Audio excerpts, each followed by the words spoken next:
kill,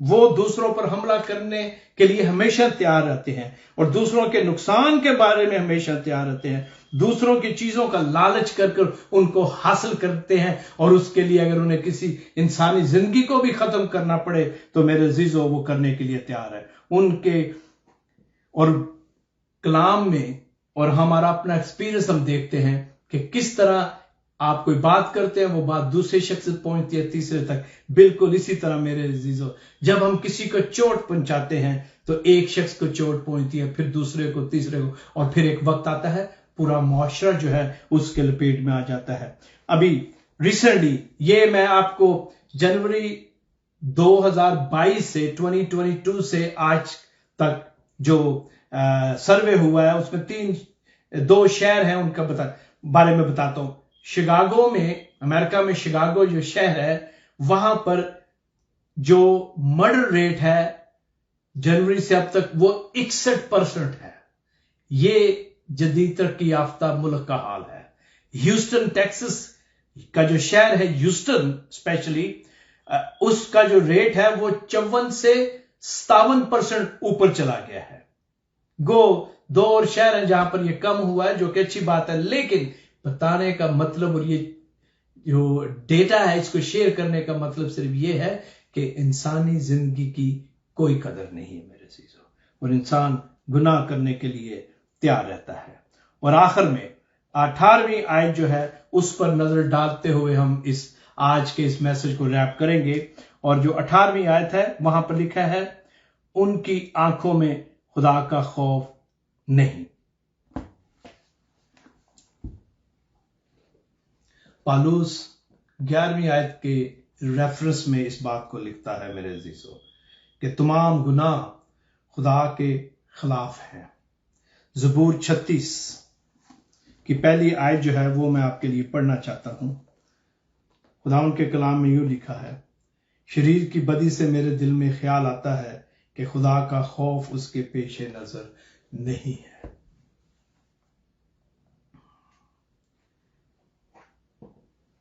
یہ ایک ایسے شخص کے بارے میں لکھا گیا ہے جسے خدا کا خوف نہیں ہے۔ گناہ لوگوں کے لیے خدا کی غیرت مندی سے آتا ہے میرے عزیزو، جس نے انہیں پیدا کیا ہے۔ انسانی زندگی کی قدر کیوں نہیں؟ کیونکہ انسان کو خدا کا خوف نہیں۔ کیوں دوسرے انسان کا خون انسان کرتا ہے؟ کیونکہ اسے خدا کا خوف نہیں۔ کیوں عورتوں سے زیادتی ہوتی ہے؟ کیونکہ لوگوں کو خدا کا خوف نہیں۔ کیوں دوسروں کے ساتھ ظلم ہوتا ہے؟ کیونکہ ان کو خدا کا خوف نہیں۔ کیوں انسان لالچ کرتا اور چراتا ہے؟ کیونکہ خدا کا خوف نہیں۔ آیت 10 سے 18 تک یہ انسانی ایکس رے کی رپورٹ ہے میرے عزیزو، اور یہ جو رپورٹ ہے یہ بڑی ہی اداسی کی رپورٹ ہے، کیونکہ انسان کی آنکھوں میں خدا کا خوف نہیں۔ یہ 14 الزامات کی فہرست ہے میرے عزیزو، جو بنی و انسان کی جو حالت ہے اس کو بیان کرتی ہے۔ انسان کی حالت زوال پذیر ہے۔ انسان خدا کے لیے دل میں عزت نہیں رکھتا۔ لفظ خوف وہاں پر لکھا ہے، اس کا مطلب ہوتا ہے، کرسچن جو اس کی ٹرانسلیشن ہے وہ یہ ہے کہ خدا کی تعظیم جو ہے وہ نہ کرنا۔ اور یہ بیان دلوں کی انتہا کے بارے میں ہے، جو خدا سے جدا ہوتے ہیں اور اپنے رستے پر چلنے کا عزم رکھتے ہیں۔ وہ خدا کی فطرت، صفات اور کام کی تعظیم نہیں کرتے۔ ان کی آنکھوں میں خوف نہیں کا مطلب یہ ہے کہ یہ جو ہماری آنکھیں ہیں یہ ہمیں بتاتی ہیں کہ سیدھا رستہ کیا ہے۔ ہماری روحانی آنکھیں ہمیں بتاتی ہیں کہ یہ رستہ گناہ کی طرف لے کے جاتا ہے۔ ہماری جو یہ انسانی آنکھیں ہیں ان سے ہمیں پتہ چلتا ہے کہ یہ رستہ ہمیں سیدھا لے کے جا رہا ہے یا ہم گڑھے میں گریں گے۔ یہی خدا چاہتا ہے کہ ہم غور کریں، اور اپنی آنکھوں میں خوف رکھنے کا مطلب ہے کہ ہم اپنی سمت کو درست کریں۔ اگر ہم اپنی درست سمت پر جائیں گے تو ہم اپنی منزل پر پہنچیں گے۔ اگر ہم سمت کو تعین نہیں کرتے اور اپنی ڈائریکشن کا خیال نہیں رکھتے تو میرے عزیزو وہ ہمیں روحانی طور پر